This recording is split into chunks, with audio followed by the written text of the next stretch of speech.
기도 감사합니다. 저희 피곤뿐만 아니라 우리 하나님께서 여러분의 피곤도 다 물리쳐 주셔서 조시지 않고 행복하게 고맙습니다. 우리 이제 고난 주간 한 주간 맞이하게 됩니다. 사실 우리 기독교 이제 개혁교회 개신교에 있어서는 뭐 이렇게 뭐 특별한 성일이 있고 뭐 카톨릭처럼 그런 게 아니고요. 뭐 교회력에 따라서 우리 제가 한번 작년인가요 교회력 한번 쭉 말씀드렸던 적이 있는데 뭐 그것에 따라서 엄격하게 지키는 그런 개혁교회 개신교회들도 있지만 또 우리는 뭐 그렇게는 하지 않습니다. 뭐 부활절 후 첫 번째 주일, 뭐 오순절 성령 강림 후 첫 번째 주일 뭐 이렇게 해서 저희가 계속 지키지는 않지만 기본적으로 가장 큰 이제 부활절과 대림절과 그러니까 대림절, 성탄절, 그 다음에 사순절, 이렇게 고난주일, 부활절 뭐 이 정도 주일로는 우리 부활주일과 성탄절을 또 우리가 특별한 그런 절기로 해서 지키고 있는데 1년에 한 번 정말 하나님 앞에서 우리의 신앙을 새롭게 돌아볼 수 있는 그런 한 주간이 되길 원하고 오늘 그 고난 주간을 맞이하면서 이 찬양 예배 시간에는 특별히 예수 그리스도 우리를 위해 이 땅에 오시고 십자가를 지신 예수 그리스도 그분께서 그 예수님께서 우리를 위해 행하신 일이 무엇인지 또 지금도 행하고 계신 일이 무엇인지에 대한 걸 다시 한번 묵상하면서 나에게 예수 그리스도는 어떠한 분이시고 그 예수 그리스도에 대한 나의 믿음의 고백은 무엇을 의미하는지를 함께 좀 나눠보려고 합니다. 찬양 예배 시간에 계속 제가 이렇게 뭐 교리라면 교리, 뭐 신앙의 기본이라면 기본 같이 나누는 이유는 우리가 무엇을 믿느냐를 문제를 정리하고 있는 겁니다. 우리가 믿습니다. 하나님을 믿습니다. 예수 그리스도를 믿습니다. 성령 하나님을 믿습니다. 나는 교인입니다. 나는 그리스도인입니다라고 고백하잖아요. 그렇게 고백하고 우리의 믿음을 고백할 때 누군가가 아니 대체 하나님을 믿는데 무엇을 믿느냐라고 물어볼 때 우리가 할 수 있는 대답, 그 대답이 무엇인지를 같이 나누는 겁니다. 물론 하나님이 살아계심을 믿습니다. 예수 그리스도가 나의 구원자가 되심을 믿습니다. 이게 핵심이지만 더 구체적으로 하나님이 어떠한 분이신지, 성경에서 말씀하신 하나님이 어떠한 분이신지를 내가 그것을 믿습니다. 예수 그리스도가 어떠한 분이신지, 나를 위한 예수 그리스도의 십자가가 어떠한 의미인지 나는 그것을 믿습니다. 기독교 신앙이 고백하는 신앙의 고백이 무엇인지, 그 믿음이 무엇인지에 대해서 지금 나누고 있는 것이고, 그래야지만 우리의 신앙이 흔들리지가 않습니다. 이게 견고하게 세워져 있으면 우리에게 와서 다른 소리를 하거나 우리의 신앙에 대해서 비난하거나 우리의 신앙을 흔들려고 하는 다른 어떠한 이야기에도 흔들리지 않는 겁니다. 그래서 중요합니다. 40년, 50년 동안 신앙생활했어도 우리가 이것이 견고하게 세워져 있지 않으면 한순간에 우리의 신앙이 무너질 수 있다는 겁니다. 어느 날 갑자기 내가 지금 무엇을 믿고 있는 거지? 우리가 교회를 믿는 건 남현교회를 믿는 건 아니잖아요. 그렇죠? 남현교회를 통해서 남현교회에서 신앙생활을 하면서 우리가 믿는 믿음이 무엇인지가 견고하게 세워져 있어야지만 된다라는 겁니다. 우리 그걸 지금 함께 차근차근 나누고 있고 오늘은 성자 예수님, 예수 그리스도의 사역에 대해서 함께 나눌 텐데요. 여러분에게도 이름이 다 있으시잖아요. 이름. 여러분의 이름이 있으신데 그 이름에는 각각의 어떤 의미가 있지요. 어떤 의미를 누군가가 여러분에게 이름을 지어주실 때 어떤 의미를 부여하셔서 지어주셨을 거예요. 대부분 기억이 안 나시는 분들은 살면서 자기가 이름의 의미를 부여하더라고요. 그냥 신앙생활 하고 난 다음에 다시 그 예전에 우리 부모님들은 신앙생활을 안 하셔서 저 장명소 가서 이름을 지어주셨는데 그 내 이름을 신앙생활을 하고 난 다음에 내가 거룩하게 거기다가 의미를 부여하는 경우들도 있는데 요즘 아이들의 이름에는 하자 들어가는 이름이 많더라고요. 하영이, 하은이, 하랑이. 저희 집에도 하자가 하나 있긴 한데 하자 들어가는 이름이 많더라고요. 예자 들어가는 이름도 많고요. 예은이, 또 뭐 있죠? 예주, 예지, 예진이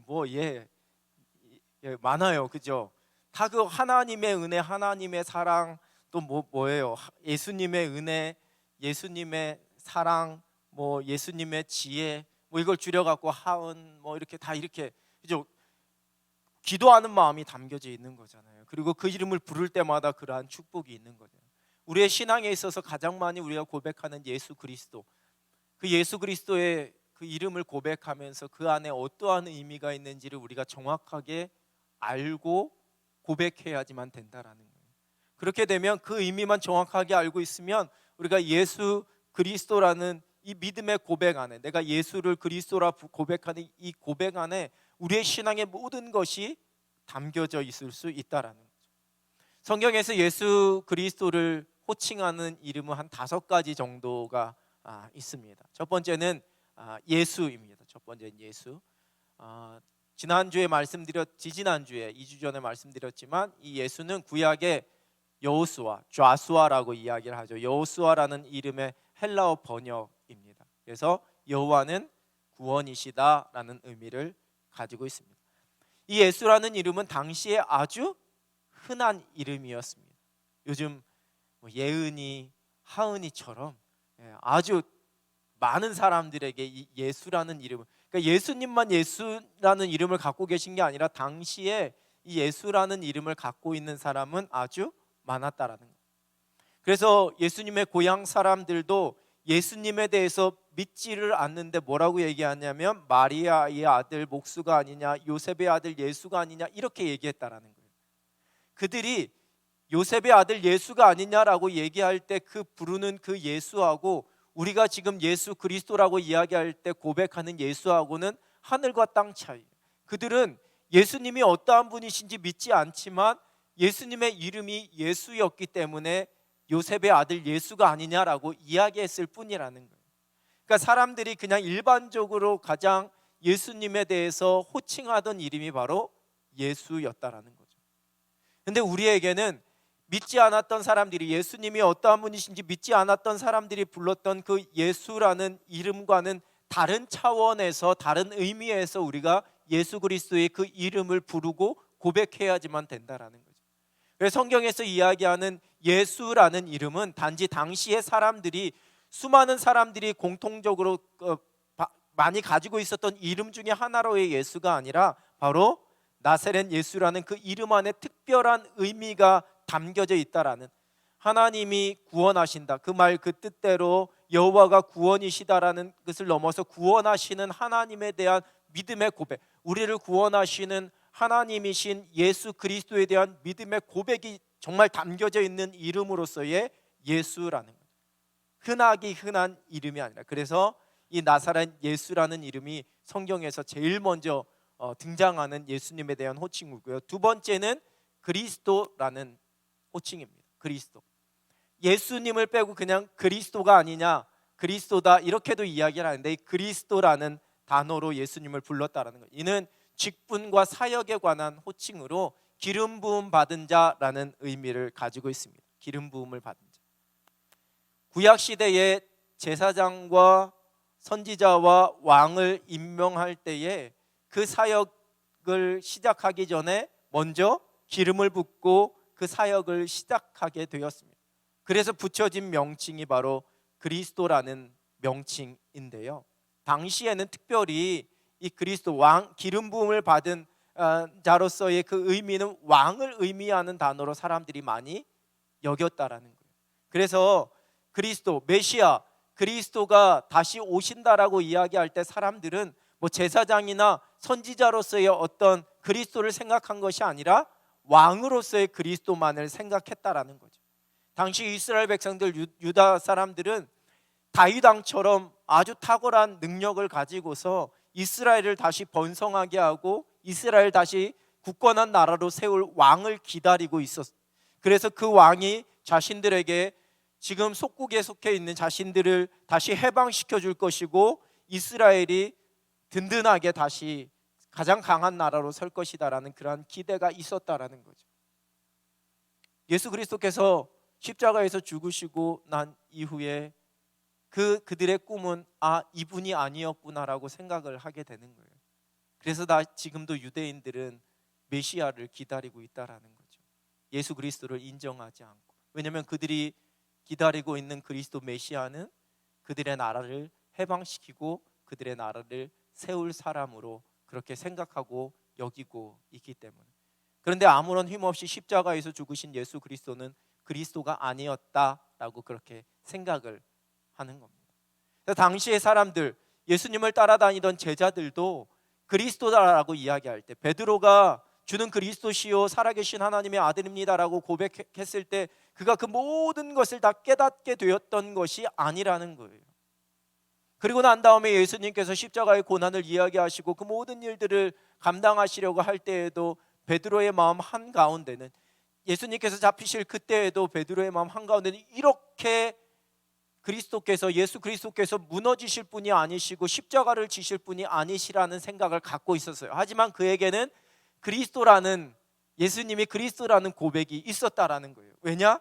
그가 고백했었던 그리스도는 뭐 선지자, 제사장 이런 영적인 의미를 다 깨닫고 고백했던 그리스도가 아니라 당시의 유대인들이 다 가지고 있었던 왕으로서 기름 부음 받은 자신의 나라를, 모든 것을 다 다시 해방시키고 회복시킬 왕으로서의 그리스도를 생각했다라는 거죠. 그래서 예수님께서 제자들에게 그리스도에 대한 생각을 계속해서, 잘못 생각하고 있었던 그리스도에 대한 생각을 계속 깨트려 주셨다라는 거죠. 이제 다시 한번 우리 오늘 뒷부분에서 이 그리스도, 이 세 가지의 직분으로서의 그리스도에 관한 고백을 우리가 함께 다시 살펴볼 텐데, 우리가 그리스도라고 고백할 때는, 예수가 그리스도라고 고백할 때는 예수님께서 기름 부음 받으신 분이신데, 예수님은 선지자요 제사장이요 왕이신 분이시다라는 고백이 담겨져 있다라는 거예요. 그게 성경에서 이야기하는 그리스도라는 호칭 안에 담겨져 있는 의미고요. 세 번째는 인자예요. 인자는 예수님께서 직접 자기 스스로를 나타내실 때에 인자라는 표현을 사용을 하셨거든요. 예수님 스스로를 호칭하실 때 사용하신 표현이 인자라는 표현이에요. 그래서 어떤 학자들은 그냥 이 인자라는 표현이 단순히 사람의 아들이라는 그러한 표현으로만 생각을 하게 되는데, 이 인자의 원래의 의미는 한자 그대로, 말 그대로는 사람의 아들이라는 표현이지만, 예수님께서 인자가라고 이야기하실 때는 나는 요셉의 아들이야, 나는 사람의 아들이야, 이렇게 말씀하신 것이 아니라는 거죠. 다니엘서 7장 13절입니다. 내가 또 밤 환상 중에 보니 인자 같은 이가 하늘 구름을 타고 와서 옛적부터 항상 계신 이에게 나아가 그 앞으로 인도되매, 이렇게 기록합니다.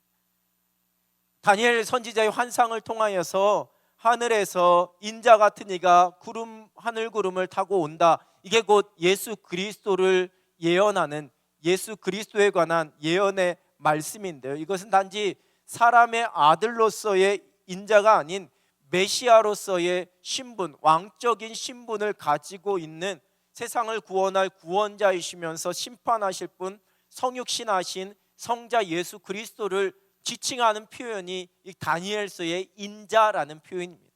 그래서 예수님께서 스스로 인자라고 부르신 것은 하나님의 아들이신 예수 그리스도께서 이 땅에 인간의 몸을 입고 우리를 섬기기 위해, 그 목숨을 많은 사람의 대속물로 주기 위해 이 땅에 오셨음을, 우리와 같은 사람이시지만 죄가 없으신 하나님의 아들이신 예수 그리스도이심을 스스로 나타내시기 위해서 하셨던 말씀이 인자라는 말씀입니다. 인자라는 말씀, 단순히 사람의 아들이라는 예수님의 인성을 강조하기 위한 말씀이라기보다는, 그래서 이 왕이신 예수 그리스도를 의미하죠, 이 인자라는 것은. 그래서 이 인자는 그리스도를 향한 가장 높은 찬양이면서도 또 가장 겸손한 고백이기도 합니다. 하나님의 아들이시면서 사람의 아들이신 예수 그리스도, 그래서 인자라고 예수님께서 표현을 하셨다는 거죠. 네 번째는 주입니다. 우리가 주님 이렇게 많이 부르는 주라는 이 표현은 헬라어로 퀴리오스라는 단어를 사용하는데, 이 퀴리오스라는 헬라어 단위, 주로 번역되는 헬라어 단어는 아도나이라는 히브리어 단어를 번역한 겁니다. 이 아도나이는, 히브리어의 아도나이는 무슨 뜻이냐면, 히브리어에서 이 여호와라는, 야훼라는 단어를 쓸 때 히브리어 성경에는 야훼라고 쓰지 않고 그냥 음역으로 읽으면 아도나이라는 단어를 쓰고 있습니다. 그걸 우리말 성경으로 번역할 때 주로 여호와라는 단어로 많이 번역을 하게 되는데, 이 아도나이라고 쓴 이유는 여호와의 그 이름, 그 철자 자체도 쓰기가 너무 이 경건하고 거룩한 이름이기 때문에 감히 그 이름을 쓸 수가 없어서 그 이름을 쓰려고 할 때마다 활자로 야훼라는 히브리어를 적으려고 할 때마다 제사장들이 가서 다시 자신들의 모든 죄를 다 씻고 그 다음에 제사를 드리고 난 다음에 한 획 한 획을 써야지만 되는, 그만큼 그 여호와의 이름 자체가 거룩하고 감히 이야기할 수 없는 이름이기 때문에 그 이름 대신에 사용했던 표현이 아도나이라는 표현입니다. 주라는 표현으로 야훼라는 이름 대신에 사용을 했습니다. 그래서 이 아도나이를 헬라어로 번역할 때 퀴리오스라는 헬라어 단어로 번역하고, 그것이 바로 우리말로 번역하면 주라는 단어로 사용했던 거죠. 그래서 이 주는 주님이십니다. 예수님의 하나님의 아들 되심을 고백하는 고백 중에 하나가 이 주라는 고백인데요. 빌립보서 2장 11절입니다. 모든 입으로 예수 그리스도를 주라 시인하여 하나님 아버지께 영광을 돌리게 하셨느니라. 사도행전 2장 36절, 그런즉 이스라엘 온 집은 확실히 알지니 너희가 십자가에 못 박으니 예수를 하나님이 주와 그리스도가 되게 하셨느니라 하니라. 바로 예수 그리스도가 우리의 주가 되시고 하나님께서 십자가에 못 박히신 예수 그리스도를 우리의 주가 되게 하셨다, 이렇게 성경은 기록합니다. 예수 그리스도가 주님이십니다를 고백하는 게 바로 그리스도인이 되는 겁니다. 예수님이 나의 주님이 되십니다라는 고백이 바로 우리의 신앙의 고백이 되는 겁니다. 그리고 그것은 성령에 의해서 오직 가능하다라고 이야기하죠. 로마서 10장 9절입니다. 내가 만일 내 입으로 예수를 주로 시인하며 또 하나님께서 그를 죽은 자 가운데서 살리신 것을 내 마음에 믿으면 구원을 받으리라. 내 입으로 예수를 주로 시인함, 예수 그리스도가 하나님이십니다. 예수 그리스도께서 하나님의 아들이십니다. 예수 그리스도께서 나의 인생의 주인이 되십니다. 나의 주님이 되십니다. 나의 구원주가 되십니다라고 고백하게 되면, 그러면 우리가 구원을 받게 된다 말씀하십니다. 고전 12장 3절입니다. 그러므로 내가 너에게 알리노니 하나님의 영으로 말하는 자는 누구든지 예수를 저주할 자라 하지 아니하고 또 성령으로 아니하고는 누구든지 예수를 주시라 할 수 없느니라. 제가 그래서 성령에 대해서 잠깐 지난해 한번 말씀드릴 때, 우리가 예수 그리스도를 주라 고백했기 때문에 우리 안에 성령께서 내주하신다, 굳이 순복음교회에서 이야기하는 성령의 세례, 성령 세례 이런 거 경험하지 않았어도 내가 예수 그리스도를 주라 고백하는 그 순간에 성령께서 내 안에 내주하셔서 성령이 나와 함께 하신다. 왜냐하면 아무도 성령이 없이는 예수 그리스도를 주라 고백할 수 없기 때문이다라는 말씀을 드린 적이 있어요. 오직 성령으로만 내가 예수 그리스도를 주라 고백할 수 있다라는 거예요. 내 의지와 내 머리로 이해돼서가 아니라. 그래서 우리의 믿음이 하나님의 은혜요, 하나님께서 우리에게 주신 선물이다라고 고백하게 되는 거죠. 그게 바로 예수 그리스도를 주라 고백하게 되어지는 믿음을 말하는 거예요. 우리 가끔 기도하실 때 마지막에 주님의 이름으로 기도합니다, 아멘 이러시는 분들이 요즘은 안 계세요. 우리 요즘 예배 때는 안 계시는데 가끔 계세요. 그러면 성도님들은 이제 내가 여기서 아멘으로 같이 마무리를 해야 되나, 아니면 뭔가 또 다음 예수님의 이름이 나올 때까지 기다려야지만 되나 고민되실 때가 있어요. 그때는 어떻게 하셔야지만 돼요? 일단 아멘 하셔야지만 돼요. 그냥 다음에 다시 안 하거든요. 그분은 나름 그래도 된다라고 생각하시면서 그 마음으로 고백하신 거예요. 그런데 이왕이면 정확하게 하는 게 좋지요. 아도나이라는 표현, 주라는 표현은 하나님에 관한 고백 속에서도 나오고 있어요. 주 하나님 독생자 예수 이렇게 가잖아요. 그죠? 그럼 주 하나님 독생자 예수에서 이 주는 하나님에 걸리는 걸까요? 독생자 예수에 걸리는 걸까요? 고민하면서 불러보셨어요? 이제 앞으로 부를 때 이제 계속 그 생각이 나실 거예요. 주 하나님 독생자. 그럼 지금 내가 하나님을 주님이라고 하는 거지, 예수님을 주님이라고 하는 거지? 여러분들 주님 할 때 누구 부르시는 거예요? 예? 하나님 부르시는 거예요? 예수님 부르시는 거예요? 예? 그럼 하나님은 뭐라고 부르세요? 주인의 아버님 이렇게 부르세요? 이 주님이라는 단어는 구약 성경에서도 하나님을 지칭할 때도 주님이라는 단어를 써요. 말씀드릴 때 아도나이라는 자체가 주님이기 때문에 나의 주님이십니다.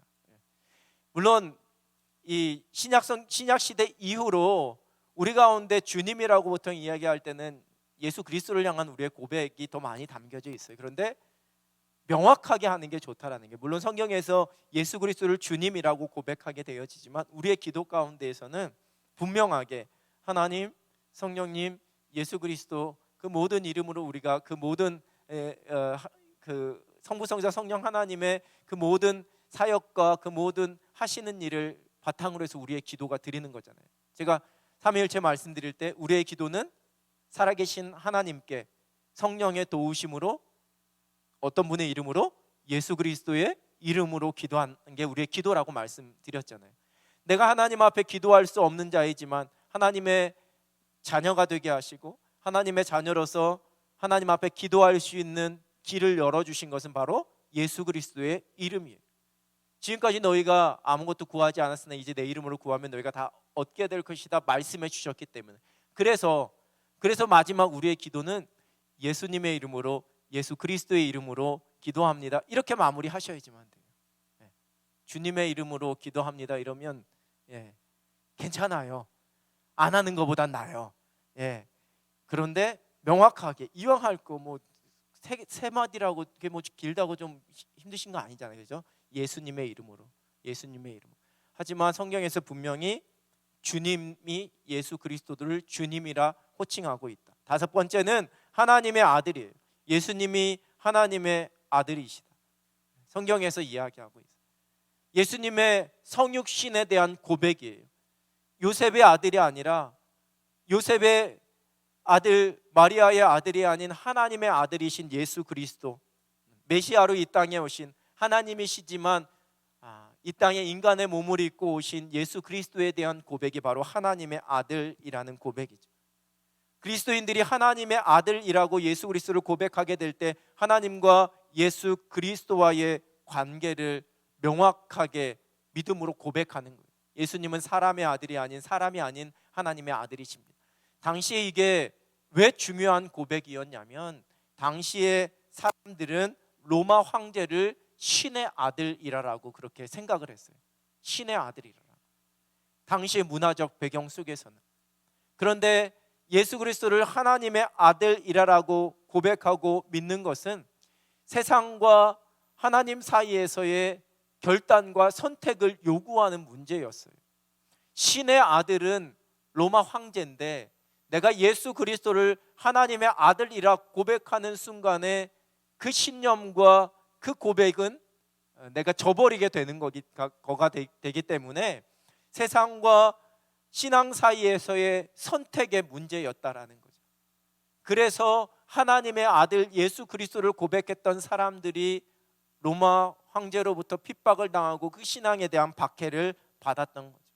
근데 성경은 분명히 예수 그리스도가 하나님의 아들이심을 말씀하고 있어요.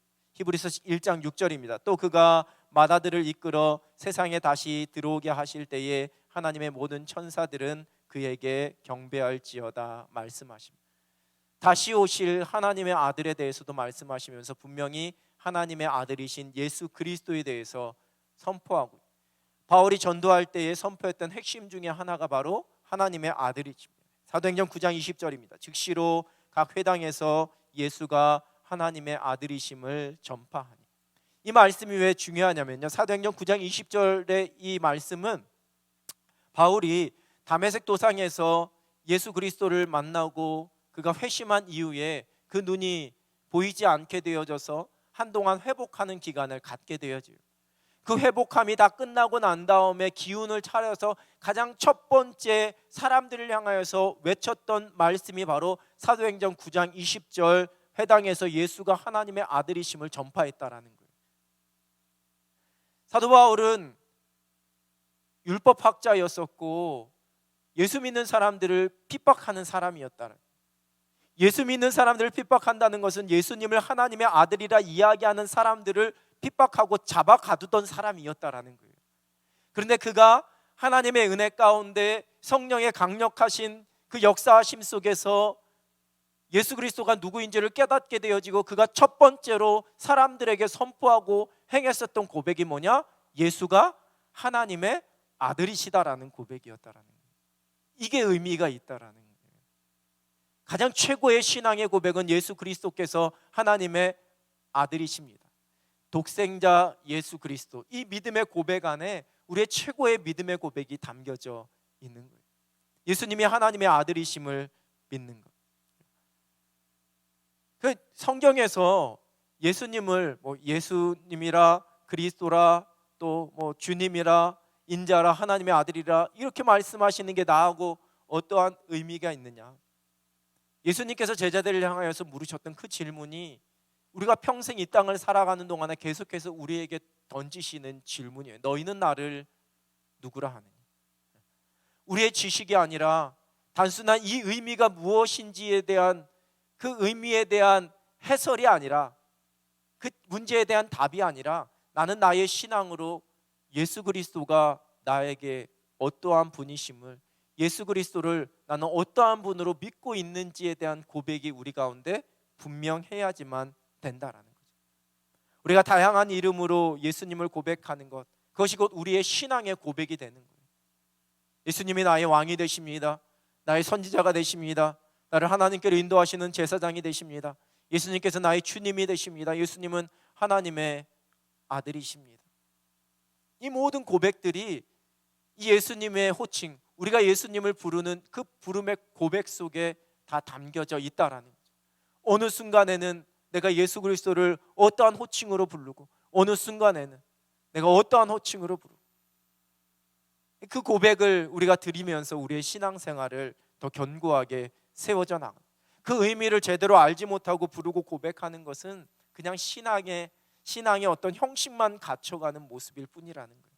중요한 것은 그 이름 안에 우리의 신앙의 고백이 담겨져 있다.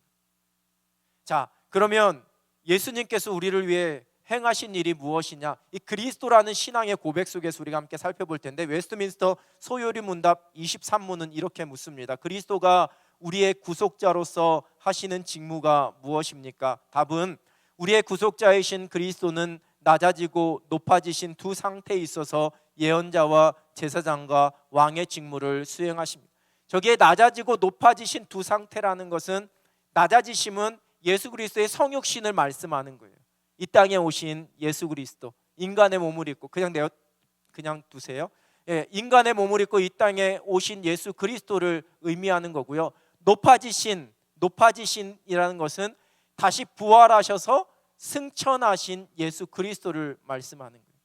부활하셔서 다시 하늘로 올라가신, 승천하신, 그게 낮아지심과 높아지심이라고 이야기를 하는데, 그 낮아지시고 높아지신 두 모든 상태에서 예수님께서는 예언자와 제사장과 왕의 직무를 수행하십니다. 이렇게 고백한다라는 거예요. 즉 예수님의 이 땅에 오심도 오셔서 왕으로서, 예언자로서 제사장의 일을 우리를 위해서 해 주셨습니다라는 고백뿐만 아니라, 예수님이 부활하시고 승천하신 이후에도 여전히 예언자로서, 제사장으로서, 왕으로서 우리를 위해 예수님께서 행하고 계십니다라는 이 두 가지 고백이 다 담겨져 있다라는 거예요.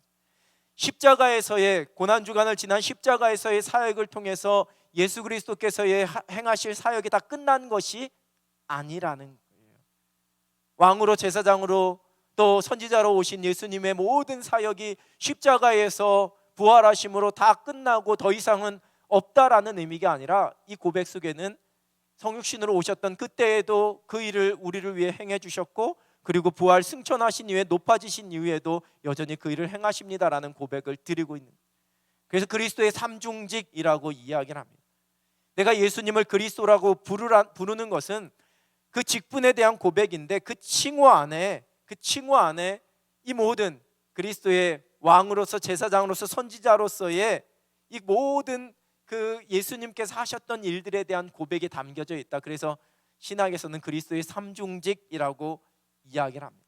오직 예수님만이 우리의 그리스도가 되십니다. 그런데 이것은 따로따로 이루어지는 일이 아니라 다 동시에 이루어지는, 왕으로서, 또 선지자로서 제사장으로서의 그 모든 일들이 다 동시에 일어나게 되는 일이다.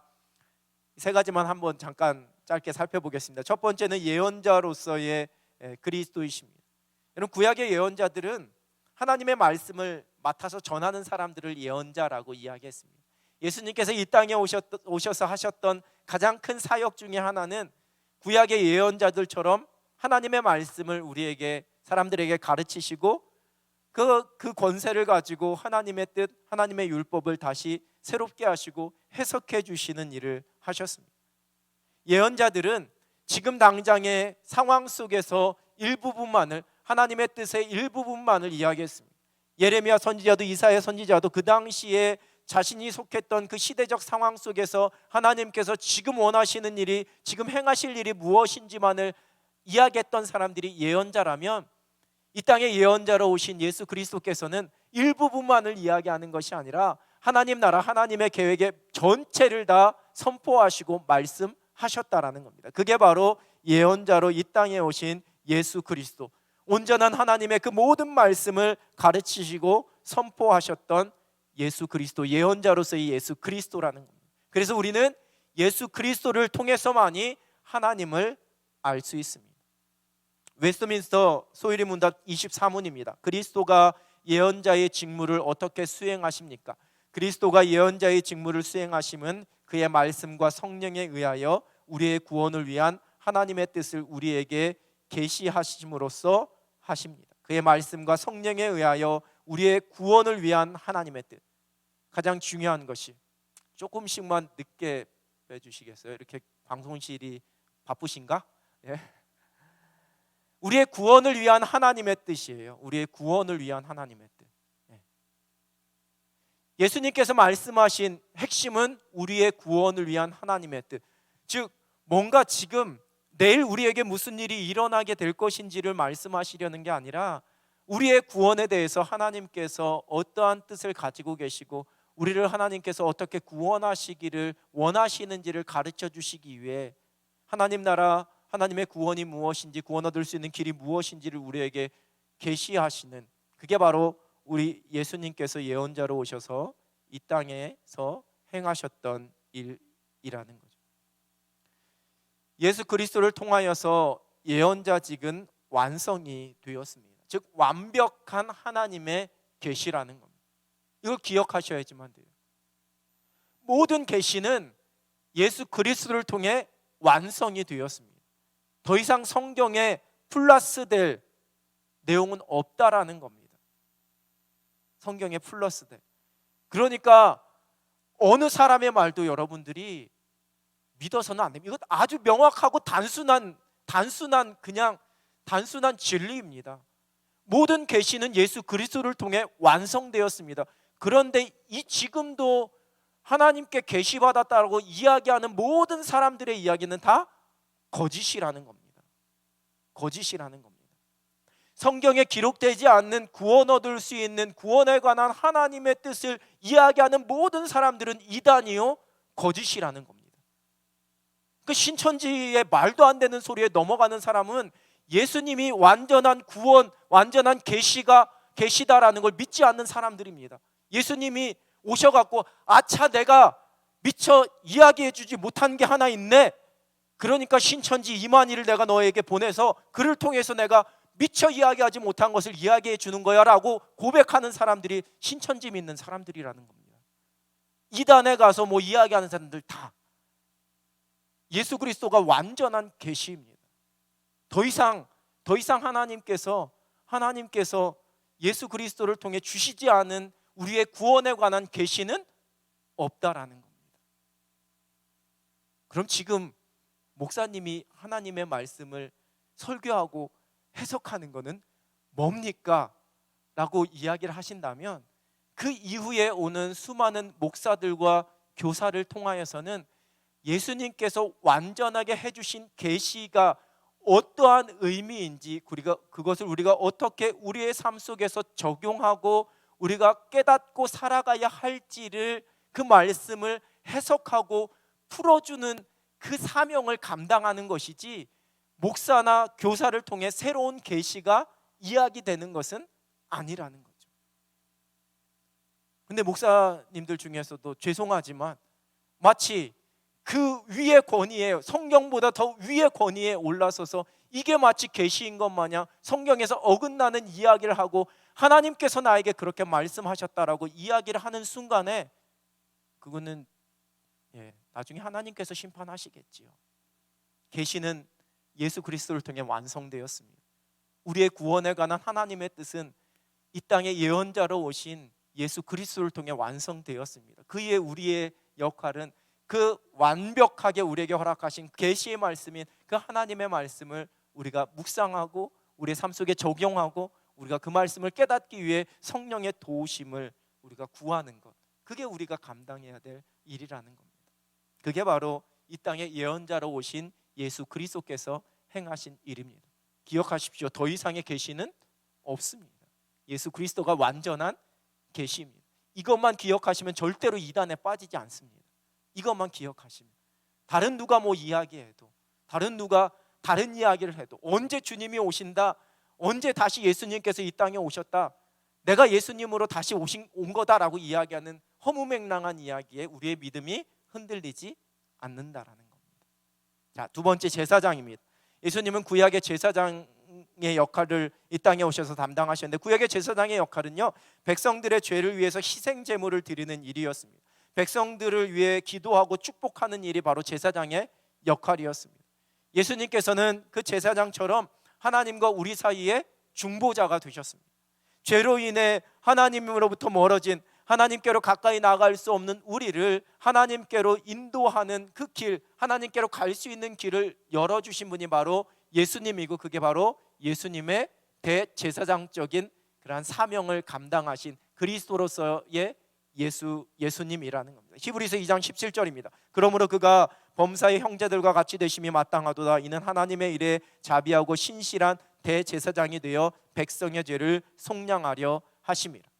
히브리서 말씀에 특별히 예수님의 이 제사장적인 사명과 그 은혜에 대해서 많이 강조하면서 이야기를 하고 있는데요, 구약의 제사장들은 백성들의 죄를 위하여서 하나님께로 나아가 제사를 드렸지만 자기 스스로 제물이 되지는 못했습니다. 그러나 예수님께서는 우리를 위해서 하나님께로 가는 길을 열어주시기 위해서 스스로 제물이 되셨다라는 겁니다. 스스로 제물이 되셨다라는 겁니다. 제사장은 제사를 드리지만 그 사람도 죄가 있었습니다. 그래서 그 죄를 먼저 하나님 앞에서 제사장들의 죄를 씻긴 후에, 용서받은 이후에 백성들을 위해서 제사를 드릴 수 있었습니다. 대속죄일에 지성소에, 거룩한 지성소로 들어갈 때에 그들 가운데 있었던 죄로 인하여서 그들이 죽임을 당하는 일들도 일어났었다라는 겁니다. 제사장이었지만 죄가 있었습니다. 그런데 우리에게 제사장으로 이 땅에 오신 예수 그리스도는 우리와 똑같은 사람이지만 죄는 없으셨습니다. 그래서 예수 그리스도께서 우리의 죄를 대신할 수 있었던 겁니다. 웨스트민스터 소요리 문답 25문입니다. 그리스도가 제사장의 직무를 어떻게 수행하십니까? 그리스도가 제사장의 직무를 수행하심은 하나님의 공의를 만족시키고 우리를 하나님과 화해시키기 위하여 단번에 자신을 희생의 제물로 바치신 일과 우리를 위하여 계속 중재하심으로써 하십니다. 우리를 하나님과 화해시키기 위해, 우리와 하나님과의 그 관계를 다시 회복시키기 위해, 우리를 하나님께로 갈 수 있는 길을 열어주시기 위해서 예수 그리스도 스스로 제물이 되셔서, 희생의 제물이 되셔서 하나님께 드리셨다라는 겁니다. 그래서 우리를 하나님께로 갈 수 있는 길을 열어주셨다라는 거죠. 우리가 예수 그리스도의 이름으로 하나님 앞에 예배하고, 예수 그리스도의 이름으로 하나님 앞에 기도하고, 예수 그리스도의 이름으로 하나님 앞에 찬송할 수 있는 이유입니다. 더 이상 어떠한 희생 제물이나 중간 매개체가 없다 할지라도 우리가 이렇게 주의 전에 나와서 하나님의 이름을 부르고 하나님을 예배할 수 있는 이유입니다. 중세시대에 성당에 많은 카톨릭 사제들이 마치 자기가 대제사장과 같은 역할을 감당하려고 했습니다. 그래야 본인들에게 권위가 있다라고 생각을 했던 겁니다. 그죠? 그 힘을 가지고 있어야지만 자신들에게 어떠한 부나 어떠한 권력이나 어떠한 명예가 주어진다라고 생각을 했던 겁니다. 그래서 중세시대에 지어진 성당에 가보면 곳곳에 각 사제들이 제사할 수 있는 이 성당 안에 오른쪽 옆으로 해서 여러 군데가 있습니다. 이 제사장, 이 신부가 제일 우리의 죄를 위해서 제일 하나님 앞에 잘 간구하고 우리의 죄를 해결해 줄 수 있어. 그래서 그 사람에게 막 사람들이 몰리는 겁니다. 몰리게 되면 그냥 오는 게 아니고 여러 가지 재물을 가지고 오게 되니까 그때의 사제들이 부를 축적하게 되어지고 권력을 축적하게 되어지고, 그래서 많은 사람들에게는 성경을 읽히지 않고 사제들이 이야기하는 모든 것이 진리요, 그 모든 것들이 다 그냥 믿고 따르게끔 만들어 버린 겁니다. 마치 구약의 제사장과 같은 역할을 본인들이 감당한 거죠. 그러면서 권력을 본인들이 갖게 된 겁니다. 거기에서 일어났던 게 종교개혁입니다. 사람들이 얘기하는 만인 제사장 설이라는 게 모든 사람들이 다 목사다라는 그러한 단순한 의미가 아니라는 겁니다.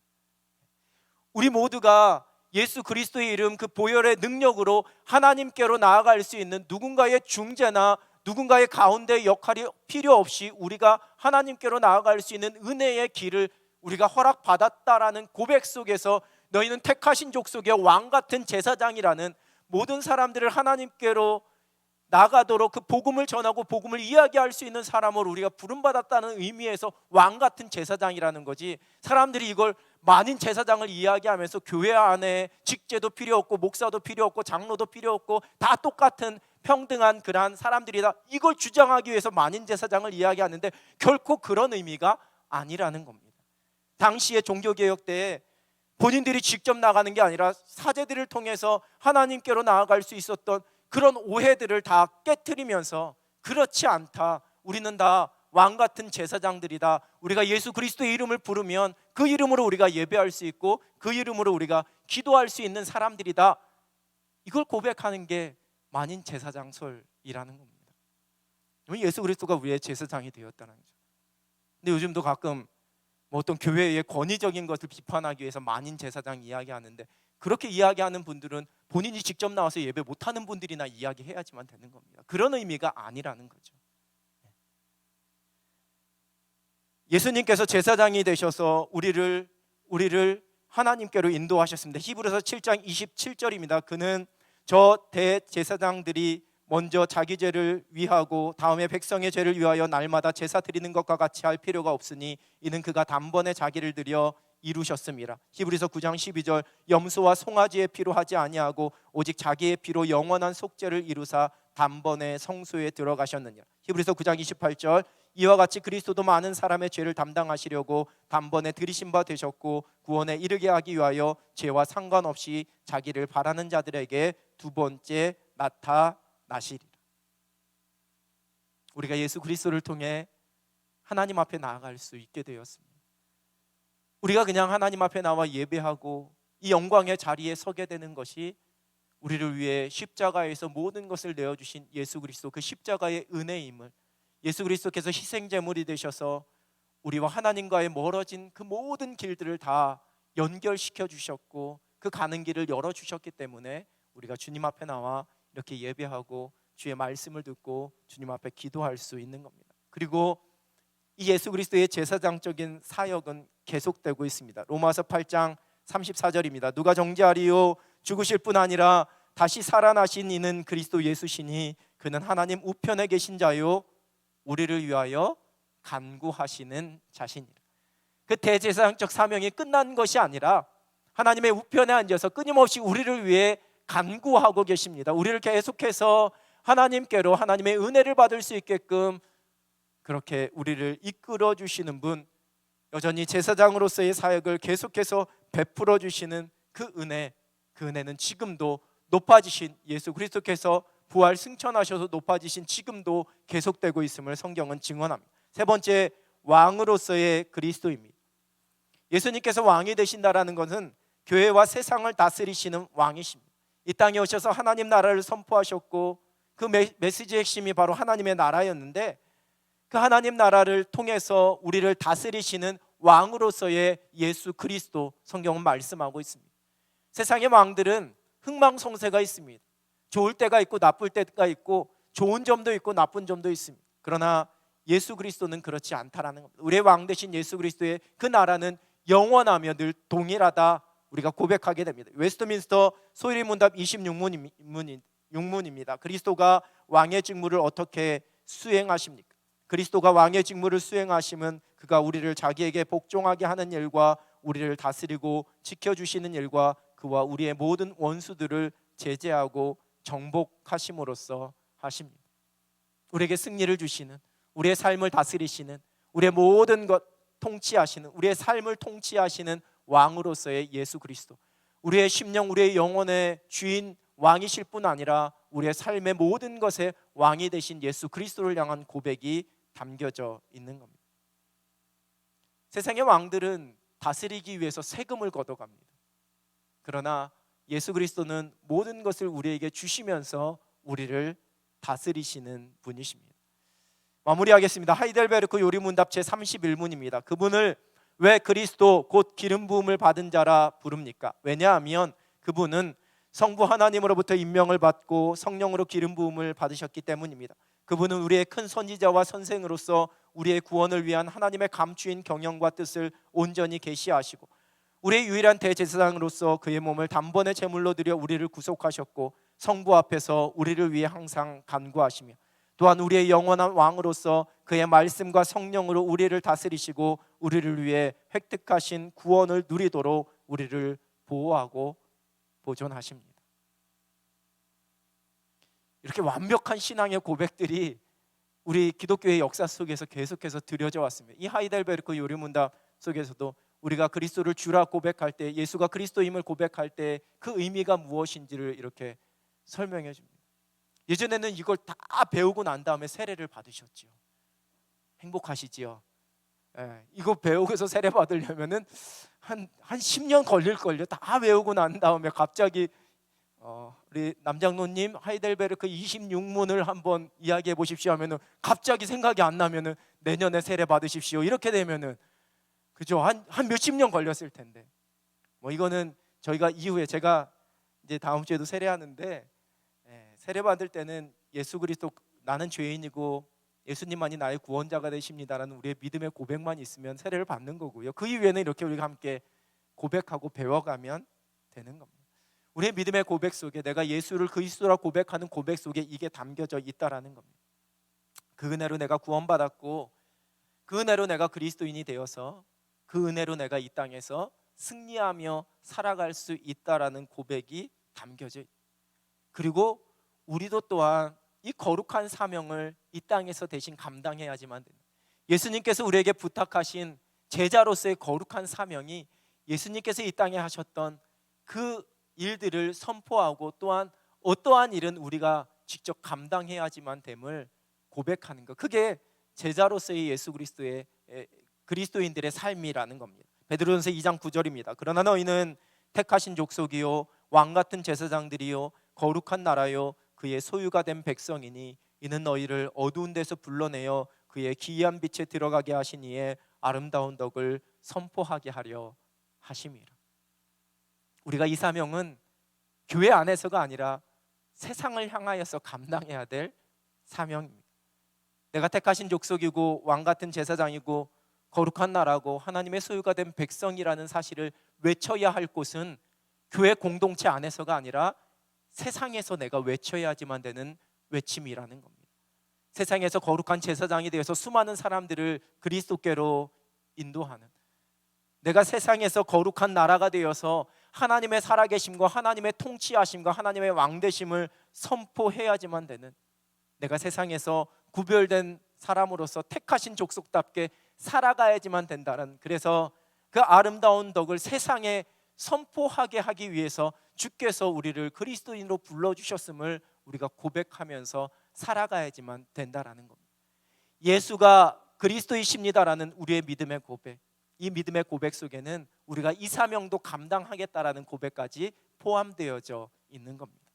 이제 고난주간 한 주간 동안에 다시 한번 우리의 신앙을 새롭게 하기를 원합니다. 예수님께서 왜 이 땅에 오셨고 그 예수 그리스도의 십자가를 통해 나에게 주신 은혜가 무엇인지, 그 은혜를 받은 내가 이 세상 속에서 어떠한 목소리를 내고 어떠한 사명을 감당하며 살아가야 할지를 우리가 다시 한번 새롭게 하고 결단하길 원합니다. 이 믿음의 고백 속에서 세상 속에서 그리스도인으로서 승리하고 그리스도인으로서의 사명을 감당할 수 있는 여러분 되시기를 우리 주님의 이름으로 축원합니다.